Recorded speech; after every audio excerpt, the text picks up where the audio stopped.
Bienvenue dans les marchés en action, le podcast exclusif de Trading en action. Pour décrypter l'actualité économique et boursière, vos animateurs Frank et JF. Mardi 12 novembre, bienvenue au marché en action. Bon matin tout le monde, bon matin Frank. Bon matin, JF, comment vas-tu? Je vais très bien ce matin. Donc, est-ce que je peux voir l'électricité est revenue chez toi? Ah oui, les coupeurs de courant, ils sont finalement terminés. Bon, c'est une bonne Donc, nouvelle. j'ai décidé de payer mon bill. Non, c'est pas vrai. Ça va toujours mieux dans ce temps-là. Puis écoute, ce Non, matin, ben, tu sais, il la neige était pesante, plusieurs coupeurs de courant. Lorsqu'on a ça, normalement, là, même si j'ai un backup, je veux pas trop prendre de chance au cas où que justement mon backup ne fonctionne pas trop. Donc, ça a été une journée tranquille hier. Sinon, ce matin, on se dirige vers tout autant une journée tranquille, là. Pas rien de. On est à la hausse un peu, je l'avais mentionné, les buybacks sont repartis, il y a des acheteurs qui ont recommencé au mois de novembre, les résultats financiers sont majoritairement finis, il en reste quelque peu, comme ce matin, il y avait Circle qui avait ses résultats financiers qui étaient somme toute très ordinaires, le stock réagit à la baisse, 6-7% environ. Il y a pas côté américain, il reste Nvidia, le seul gros là, à vraiment là, donner ses résultats financiers. Pour le reste, c'est très, très, très tranquille. On risque justement de monter, comme je l'avais dit, un petit peu à cause justement des buybacks. Ça donne une bonne base d'acheteurs. Pour le reste, on va attendre des nouvelles. On sait que c'est pas avec Trump qu'il en manque des nouvelles. On sait que Trump aime prendre toute la place, donc il va sûrement dire une autre nouvelle en quelque part ou quelque chose comme ça.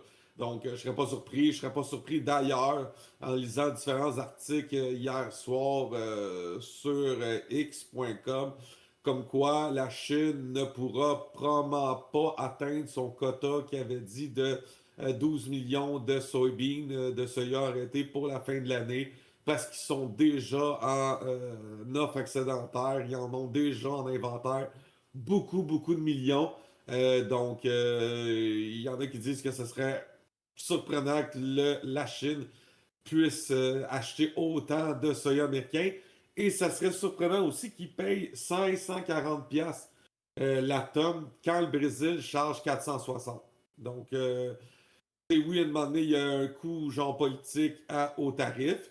Donc, la Chine veut bien s'entendre avec les États-Unis, mais à un moment donné, il y a aussi une réalité que ben, ils peuvent pas acheter à n'importe quel prix juste pour faire plaisir non plus. T'sais. Je veux dire, tu vas faire quoi avec tes soya si tu en as pour 20 millions d'inventaire, mettons? Tu peux rien faire, là. exactement. Donc, ils vont probablement renégocier encore avec les États-Unis. C'est probablement ça qui va arriver, là. Ben, il y a des bonnes chances, puis comme tu dis, tu peux pas acheter ça puis les laisser pourrir à quelque part à un moment donné, là, ça fait pas de sens, là. Non, exactement. Tu sais. Donc, on va voir l'impact. Tu sais, je ne serais pas surpris fin novembre, début décembre, si jamais les États-Unis voient que la Chine n'a pas respecté leur entente, qu'ils fassent bah, ben, je vais remettre tes tarifs. Tu sais, je serais pas surpris. Tu sais, pour de Exact. vrai, là, je ne serais pas surpris, mais bon, tu sais, on verra. Présentement, c'est le mois de novembre, on a une belle saisonnalité sur beaucoup de stocks, le marché monte tranquillement pas vite, on n'est pas surpris. La seule chose que je pourrais être surpris, là, c'est présentement, c'est le niveau de l'or qui continue à monter. On avait l'or qui était à la baisse il y a 2 semaines. Tout le monde n'en voulait plus. C'était la panique pratiquement sur les marchés au niveau de l'or. Et là, on en remonte tranquillement pas vite. Même si on n'a pas de mouvement à la baisse ou à la hausse sur le dollar américain. Tu sais, normalement, j'aurais peut-être prédit un mouvement du dollar américain qui aurait influencé le cours de l'or. Là, le dollar américain est pas mal flat là, pour de vrai. Il prend un petit peu même de force. Mais l'or, lui, continue sur sa lancée. Donc, on semble très optimiste sur les prochaines baisses de taux d'intérêt.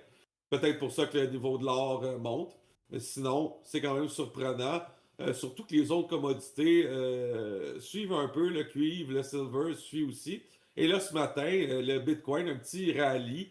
parce qu'on a présenté le projet de loi qui va sûrement être déposé fin décembre par rapport au Bitcoin. Donc, l'adoption plus facile par les différents intervenants financiers. Donc, régime de retraite, gestionnaire de portefeuille, blablabla. Toutes les personnes, en réalité, ils vont pouvoir investir dans les Bitcoins. Donc, c'est un projet de loi qui a été en préparation depuis quelques semaines déjà et qui va être déposé au Sénat à la fin de l'année. Donc, est-ce que c'est ça qui fait le rallye du Bitcoin ce matin? Peut-être. Ou c'est plus peut-être un niveau technique aussi. On approche de 100, à chaque fois qu'on est proche de 100 000, on semble faire un petit rebond. Pour le reste, c'était la journée AMD aussi hier. Donc, AMD a sa journée d'investisseurs a montré certaines choses, réagi à la hausse ce matin. C'était quand même pas si pire. Prévoit 100 milliards de revenus d'ici à 2030, donc ça c'est bon. Donc ça transige quelque peu plus bas qu'NVIDIA en termes de multiples. Est-ce qu'il va rattraper les multiples d'NVIDIA? Peut-être pas, mais il pourrait continuer sa montée par rapport à ça. Autre chose d'importance, même chose avec IBM qui a annoncé genre un développement majeur dans ses quantum. Donc, ces chips quantum a justement annoncé quelque chose. Un nouveau processeur quantum. Est-ce que ça va. Tu sais, quand je vous ai dit que les joueurs les plus gros, c'est eux qui vont dominer la course pour le quantum, ben c'est exactement ça. Donc, est-ce qu'on va voir les RGTI de ce monde, QBTS, Ionic, justement replier suite à cette nouvelle-là? Je ne crois pas malheureusement parce qu'étant donné que IBM est dans un ETF Quantum, le monde va probablement acheter le ETF Quantum et ça va maintenir les stocks comme Ionic à GTI, je pense, avec une base d'acheteurs juste à cause de ça.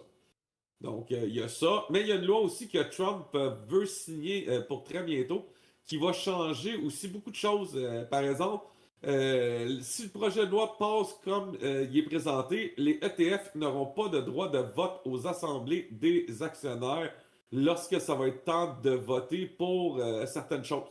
Donc, on sait par exemple que, mettons, Tesla ou Apple, ou par exemple, le Vanguard possède, mettons, 10% des actions de ces stocks-là, mais justement, Vanguard aurait peut-être pas un mot à dire par rapport aux décisions de l'entreprise. Donc, ça, c'est quand même important. Ouais, ça va avoir un impact. Fait qu'est-ce qu'on va revenir vers le stock picking un petit peu plus, puis on va lâcher les ETF ou des choses comme ça. On va voir l'impact que ça va avoir. En effet, ça va être intéressant à suivre. Ouais, parce que la majorité des personnes disaient que les ETF présentaient, genre maintenant, trop ça représente quasiment, pour certains stocks, quasiment 50% de l'actionnariat, là. Donc, ça avait aucun sens pour plusieurs personnes disant, ben écoute, tu sais, oui, mais les ETF, c'est pas quelqu'un qui décide, là. Tu sais, ça représente un lot de personnes qui décident. Donc, tu sais, c'est un peu comme à contre-courant, là, l'idée de chaque actionnaire mettons, responsable de son vote, là. Donc, on verra par rapport à ça. Mais, tu sais, c'est pas mal les nouvelles hier soir, là, vraiment. Là, AMD puis IBM, là, qui étaient vraiment deux annonces majeures hier. Les deux montent ce matin, pas rien de fantastique non plus, mais ils sont à la hausse. On avait dit à IBM qu'il y avait une bonne saisonnalité sur IBM et que c'était une possibilité de swing aussi. Donc, il monte un petit peu. Donc, on verra ce que IBM est le nouveau chouchou des investisseurs à cause de sa dominance dans le secteur quantum. On verra. Ça peut pas faire pire que certains stocks, comme par exemple SanDisk, qui continue sa montée vertigineuse, comme j'ai rarement vu.